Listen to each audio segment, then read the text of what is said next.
Hello friends! In this episode of Bob's Your Uncle, I'm going to remove the C6 transmission from my 1970 Cougar with the 351 Cleveland V8 in preparation for installing the AOD overdrive transmission that I removed from my 1988 Cougar parts car. Check my channel for a full playlist on the 1988 Cougar, which includes Will It Run and Will It Drive videos. But for now, let's get into this.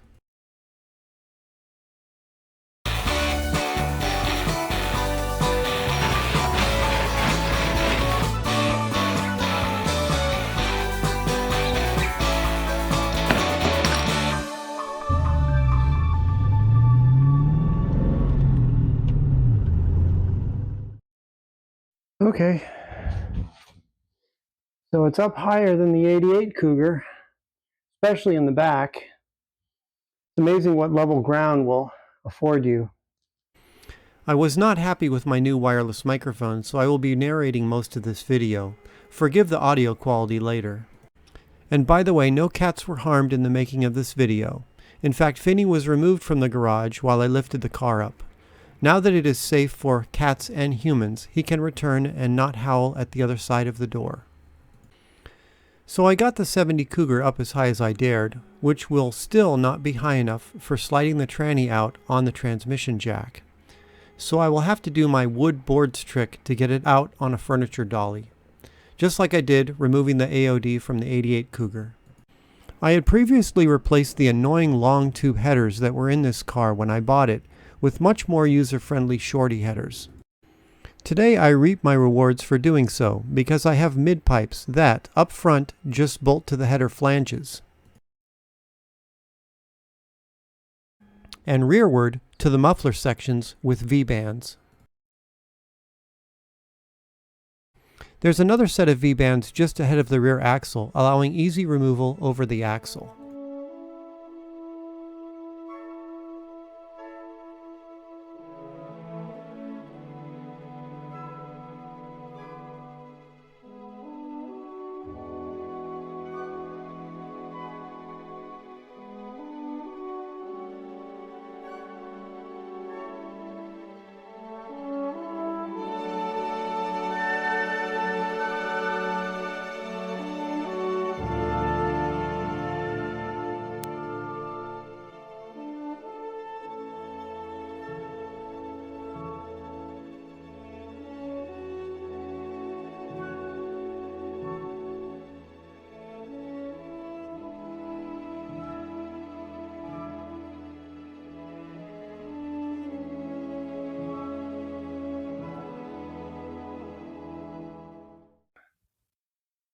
So here's the flange for the header down to the mid-pipe.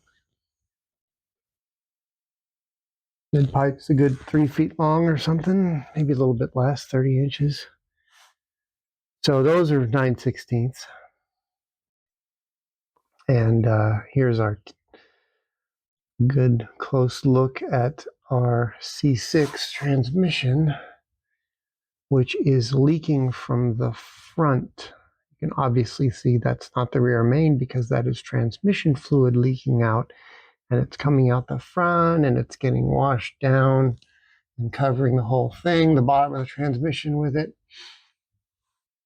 And here are my transmission cooler lines that I did. We've got a little tiny bit of a kink there, but it's okay. There's my custom bracket there.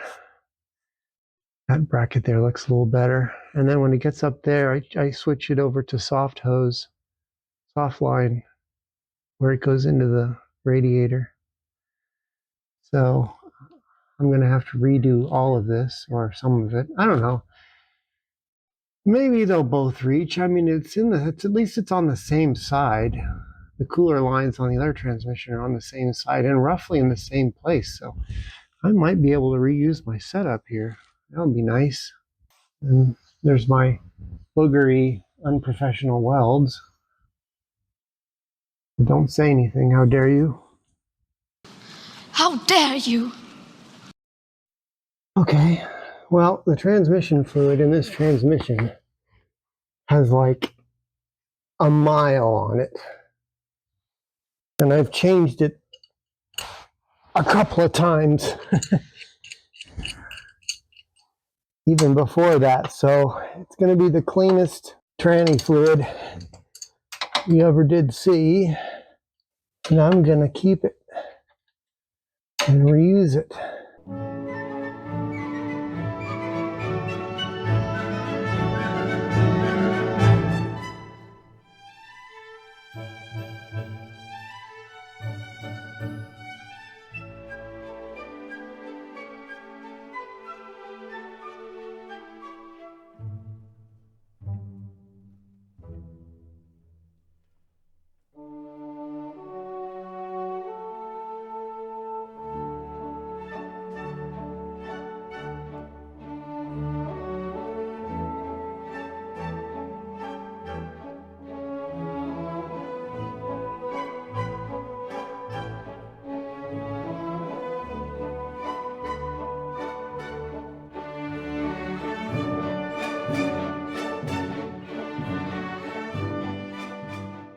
Okay, so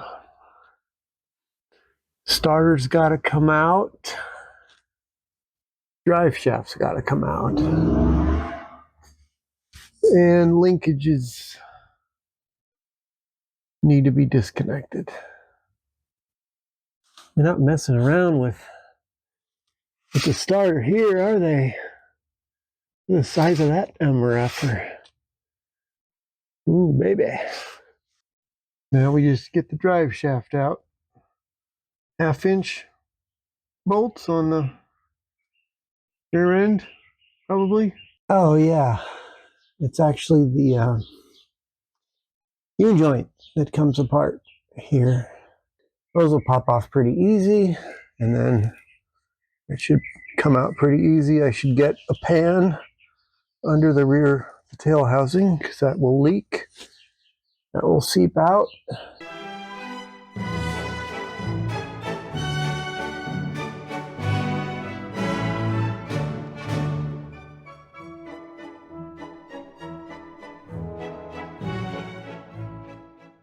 Another thing I was doing yesterday was researching shifters.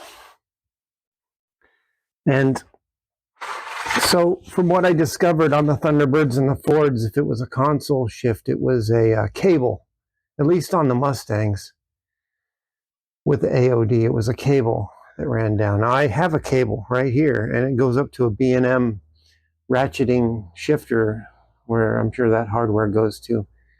But you could see that this was either a manual or a console shifter to begin with, even though at least the front of the steering column has an ear for a column shift, but the rest of the column, at least the upper, maybe that's on all of them, because the upper part of the column, upper part of the steering column doesn't seem to indicate that it was ever a column shift. So let's just assume this is a console shift and possibly even a manual, because it seems like the automatics would probably have a cable, right?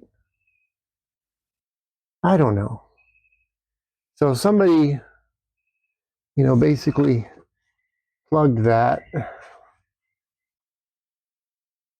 It doesn't feel like metal. It's like somebody put some kind of a composite or wood or whatever that is over the shifter hole. And then, of course, somebody redid the carpet, so there's no hole for that either. But, I'll probably wind up leaving it that way because, again, it's a cable operated one. And, yeah, I just haven't figured that part out yet. I certainly can continue to use the shifter that's there right now, so that would be the easiest thing to do. Go ahead and do the torque converter bolts. I need to get a bar on the engine, so and a socket. So let me get that set up.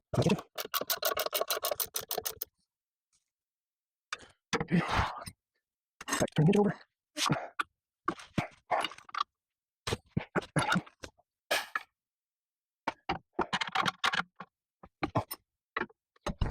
break loose.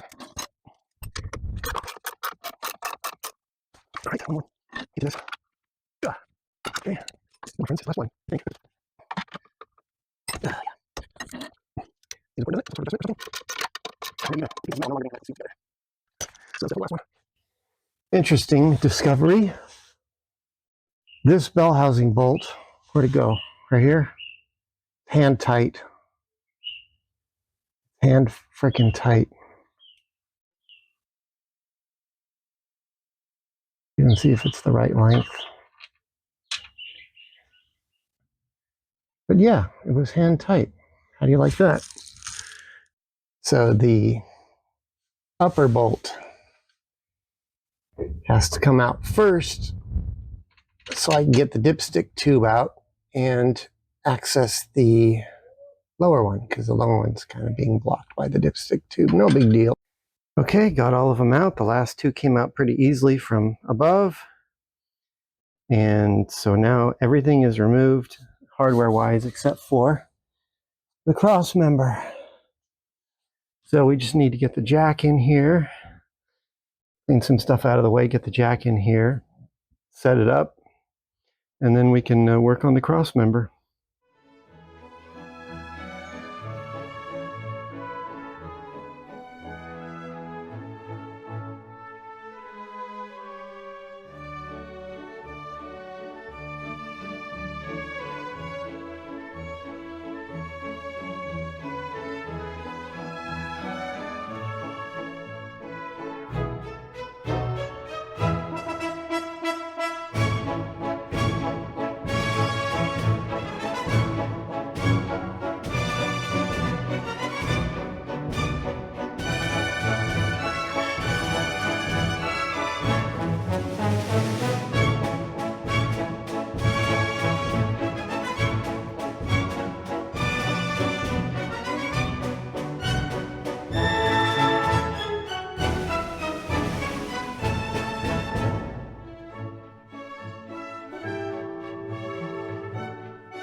Hey, look, POV.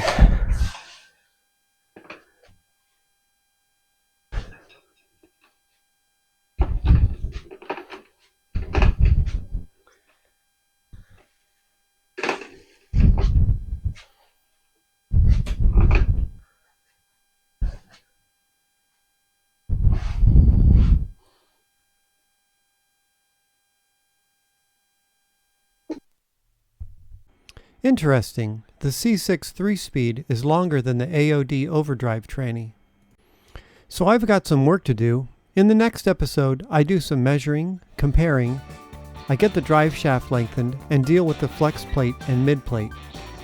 So join me, won't ye, as I try to get this newer transmission installed and working in my 1970 Cougar.